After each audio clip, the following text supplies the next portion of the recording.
اسرائیل Hamas جنگ۔ اسرائیل مغربی کنارے میں مسجد کو نشانہ بنایا گیا 50 سے زائد فلسطینی رات گئے ہلاک ہونے کی اطلاع۔ غزہ پر فضائی حملے مغرب میں 5 افراد ہلاک ہو چکے ہیں۔ لوک سبھا REL نے بینک پر ہڑتال کی۔ اس کا کہنا ہے کہ مسجد کو منظم کرنے کے لیے استعمال کیا گیا تھا حملوں 50 سے زائد فلسطینیوں کے بارے میں اطلاعات ہیں۔ رات گئے غزہ پر حملوں میں ہلاک ہوئے۔ اسرائیل کے حملے میں 2 افراد ہلاک بھی ہوئے۔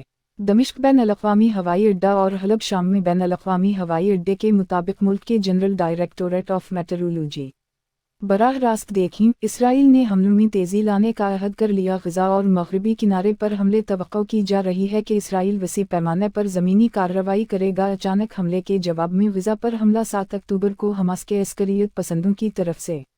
اسرائیلی فوج کا کہنا ہے کہ اس میں 212 افراد ہیں۔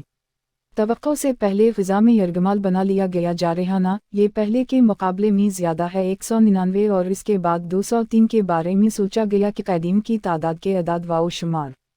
مسجد پر حملے میں 2 افراد جم بحق دریں اسنا۔ اسرائیل نے کہا ہے کہ اس نے اپنی کارروائی کی ہے۔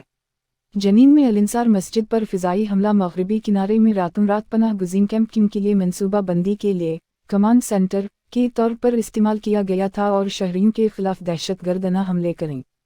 فلسطینی وزارت صحت نے کہا ہے کہ 2 افراد جن کی ابھی تک شناخت نہیں ہو سکی ہے وہ اس حملے میں مارے گئے تھے۔ مسجد پر حملہ۔ وزارت نے مزید کہا کہ اسرائیلی فورسز نے بھی فائرنگ کی اور مغربی کنارے کے شمالی شہروں میں TWO کے مردوں کو قتل کیا گیا۔ طوبس میں ایک 19 سالہ اور ایک 26 سالہ نوجوان نابلس۔ بعد ازاں وزارت صحت نے بتایا کہ اسرائیلی فورسز نے ایک شخص کو ہلاک کر دیا۔ راتوں رات علاقے میں 5واں شخص۔ مغربی کنارے میں ہلاکتوں کا مطلب 90 فلسطینی ہیں۔ جب سے تنازعہ شروع ہوا ہے وہاں 2 افراد ہلاک ہو چکے ہیں۔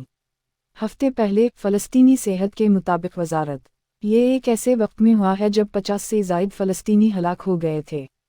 غزہ پر اسرائیلی فضائی حملے۔ طبی امداد علاقے کے ذرائع نے بتایا۔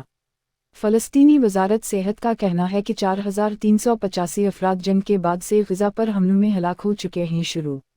اسرائیل کے سرکاری ذرائع کا کہنا ہے کہ 1400 افراد ہلاک ہو چکے ہیں۔